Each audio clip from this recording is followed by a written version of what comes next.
Le 4 août 1961, l'Amérique, qui jusqu'à présent ne surveillait que les essais atomiques de l'URSS, décide d'installer une base secrète pour observer les futurs essais souterrains français du Sahara. Les Américains veulent s'établir au Mali ou au Niger. Ce sera en Libye. Évidemment, vous ne devez pas savoir que vos alliés américains vous surveillent.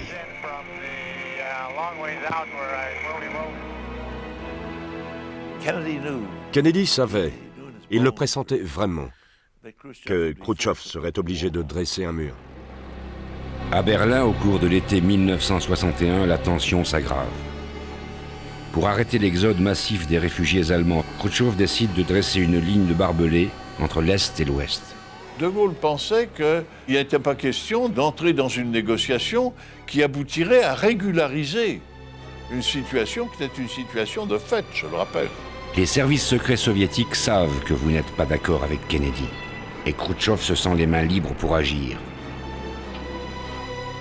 Mais savez-vous, général, que Kennedy a déjà accepté la construction du mur de Berlin? Il m'a parlé de ça très ouvertement. Il a dit « Je ne peux pas mettre l'OTAN dans une position de conflit en Europe en entrant à Berlin-Est ou en Allemagne de l'Est. Ils ne seront pas d'accord. Ils accepteront à la rigueur la défense de Berlin-Ouest. Mais tenter de prendre Berlin, ce serait une vraie guerre. Dans ces circonstances, Khrouchtchev va devoir, et ce sera au final par n'importe quel moyen, mettre fin à cette effusion d'Allemands de l'Est qui se rue vers l'Ouest. » Et il a ajouté « Je pense qu'il y aura un mur. » Kennedy envoie malgré tout des renforts pour rassurer les Berlinois. Le matin du 13 août, vous apprenez de Gaulle que des barbelés partagent Berlin en deux zones. Vous prétendez avoir voulu une riposte immédiate. Vous accusez le commandement militaire de vous avoir demandé l'accord des Alliés. Vous dites que ni Kennedy ni Macmillan n'étaient joignables. Est-ce sérieux? Avez-vous vraiment voulu écraser les barbelés avec vos chars? Qu'il y ait pensé, c'est possible, mais il avait trop d'expérience militaire pour savoir qu'il ne pouvait pas engager les forces françaises en Allemagne indépendamment des forces américaines. Avez-vous un double langage, général? Les Français ont suivi.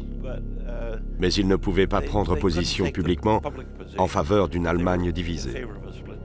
Cela aurait dérangé les Allemands et les autres. Le mur leur convenait. Je crois que de leur point de vue, c'était une bonne solution. Les barbelés deviennent bientôt un mur de béton. Vous en rendez Kennedy responsable. Kennedy s'est dégonflé, dites-vous. Les Américains s'expliquent. Le président Kennedy n'avait pas d'autre choix que de négocier avec l'Union soviétique pour préserver la paix et éviter une troisième guerre mondiale qui aurait sans doute été la dernière, car certainement nucléaire. Le président Kennedy n'était donc pas disposé à adopter une position de non-négociation.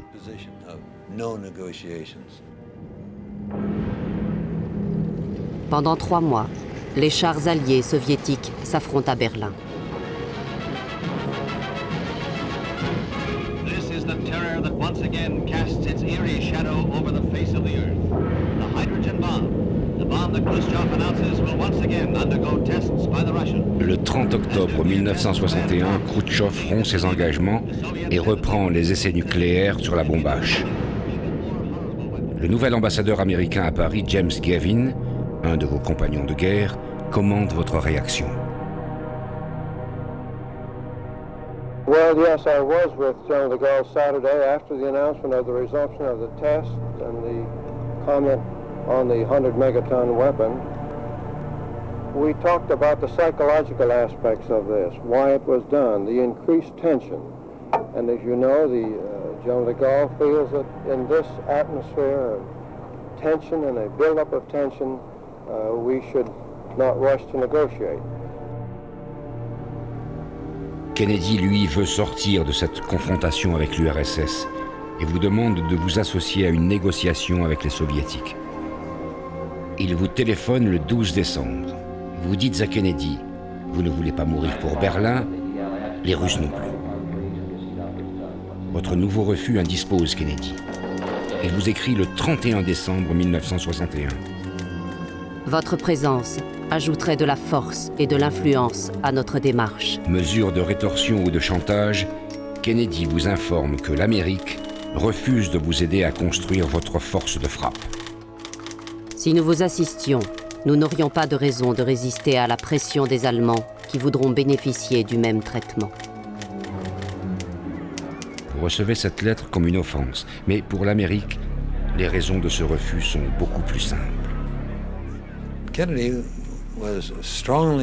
Kennedy était fermement opposé à toute prolifération nucléaire, que ces nouveaux armements soient contrôlés par des adversaires, par des pays neutres ou par des alliés.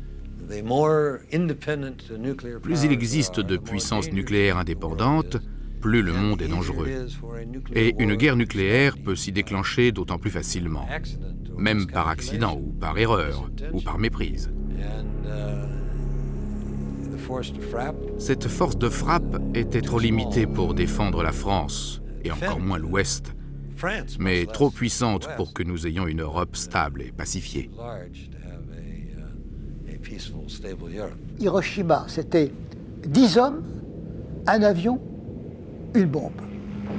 Eh bien, ces 10 hommes, cet avion et cette bombe arrêtaient un conflit qui avait duré 4 ans et dans lequel s'étaient engagés par dizaines de milliers des chars, des avions, des canons. Et là, tout était ramené à l'unité. Et ça, le général de Gaulle l'a saisi tout de suite quand il a dit « Vous avez raison, il suffira que nous soyons capables de leur arracher un bras. » Voilà l'arme qui lui permet d'intimider pour qu'on lui fiche la paix, pour qu'elle ne fasse plus jamais la guerre. Votre ami américain justifie ses refus par la loi McMahon qui interdit d'aider une puissance étrangère à accéder au nucléaire. On vous applique cette loi scrupuleusement depuis votre retour au pouvoir. Vous vous en êtes expliqué alors avec le président Eisenhower. Après le dîner, les deux vieux généraux se sont retirés en robe de chambre devant la cheminée. De Gaulle a eu une phrase tout à fait extraordinaire. Il a dit « Je vais retirer notre armée de l'Afrique du Nord. Ce sera une armée qui n'aura plus de raison d'être s'il n'a pas les armes les plus modernes qui existent. Pour que cette armée maintienne sa cohésion et son efficacité, il faudra que je la dote, en compensation de l'Afrique du Nord, des armes les plus modernes. » Et naturellement, la question nucléaire est apparue. Eisenhower lui a dit « Pourquoi pensez-vous avoir besoin de bombes nucléaires ?»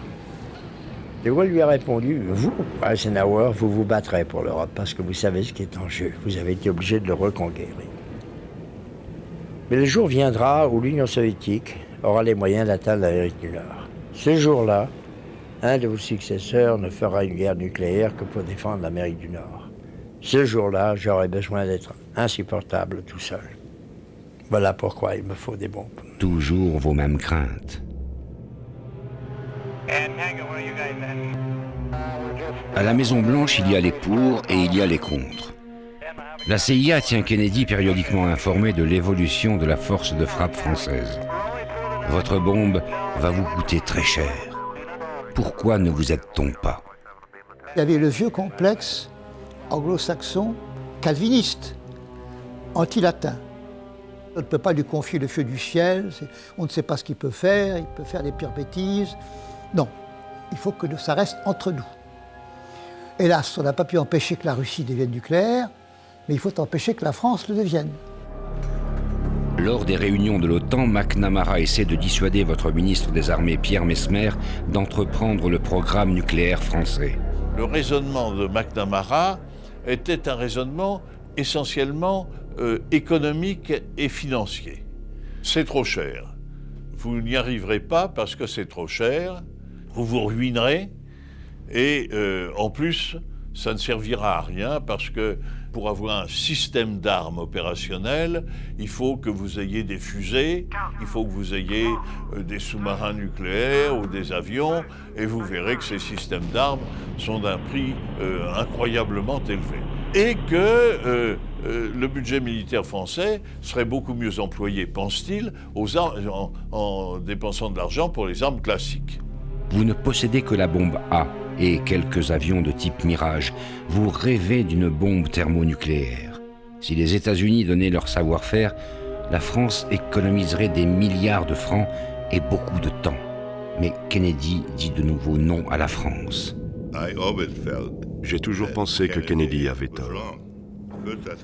Premièrement, je trouvais que ce n'était pas une mauvaise chose pour les États-Unis d'avoir un allié qui s'y connaisse en armes nucléaires, car ainsi nous ne serions pas seuls à juger en la matière. Deuxièmement, je comprenais le point de vue français selon lequel, en cas de crise très grave, il faut pouvoir disposer d'une certaine capacité nucléaire. Et troisièmement, nous avions dit oui à la Grande-Bretagne, alors pourquoi pas à la France ? James Gavin obtient difficilement la vente à la France d'avions ravitailleurs pour vos Mirage 4.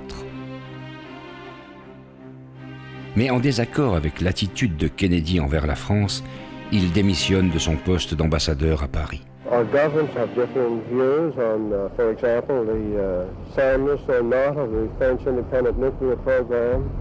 The French question our tendency, as they put it, to want to negotiate about Berlin. They think negotiations are quite inappropriate. They are reluctant to attend meetings on the subject of nuclear testing cessation. These are not of great importance, but they nevertheless exist. Perhaps there are other minor differences too. Après l'indépendance de l'Algérie, le 3 juillet 1962, vous pouvez vous consacrer plus librement à votre politique étrangère. En Allemagne, vous faites un voyage qualifié d'empereur d'Europe. Mais vous évitez de vous rendre à Berlin pour ne pas cautionner ce mur de la honte que vous reprochez à Kennedy. Wie unsere beiden Völker schon einander vertrauen. Attention de Gaulle, votre triomphe va trop loin. Savez-vous que le département d'État n'aime pas votre jeu personnel avec vos amis allemands ?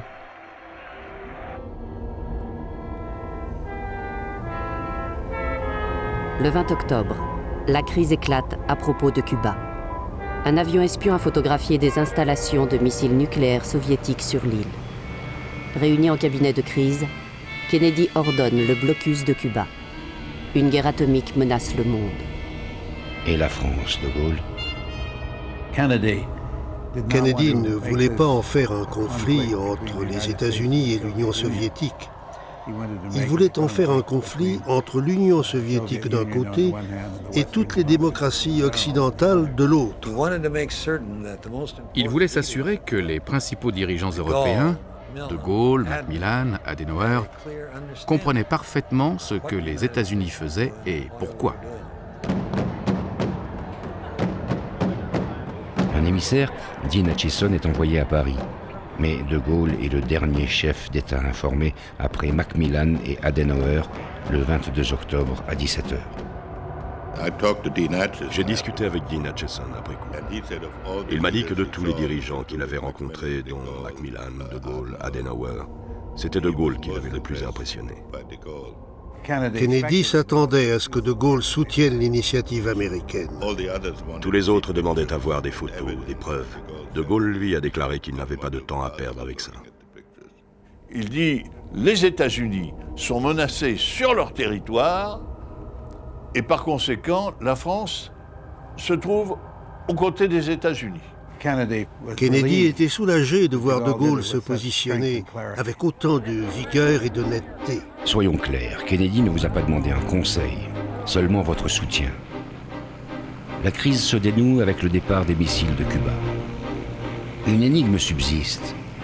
En pleine crise, Kennedy a demandé à Dean Rusk de dire oui enfin à une aide nucléaire à la France, si cela pouvait vous inciter, vous, De Gaulle, à le soutenir dans ce bras de fer. Mais Dean Rusk ne vous aime pas. Il ne vous transmet pas la proposition. Autant que je sache, sa seule mission était d'informer le général De Gaulle. Il l'a peut-être dit, mais ils n'ont jamais rien fait. Je ne suis pas si sûr que ça que le président Kennedy était prêt à partager tous nos secrets nucléaires. Ce troc gêne-t-il autant qu'il soit si difficile d'en parler même aujourd'hui ? Cela aurait-il changé vos relations ? Désormais, il vous faudra aussi compter avec l'anti-gaulliste Charles Bollen, nouvel ambassadeur à Paris.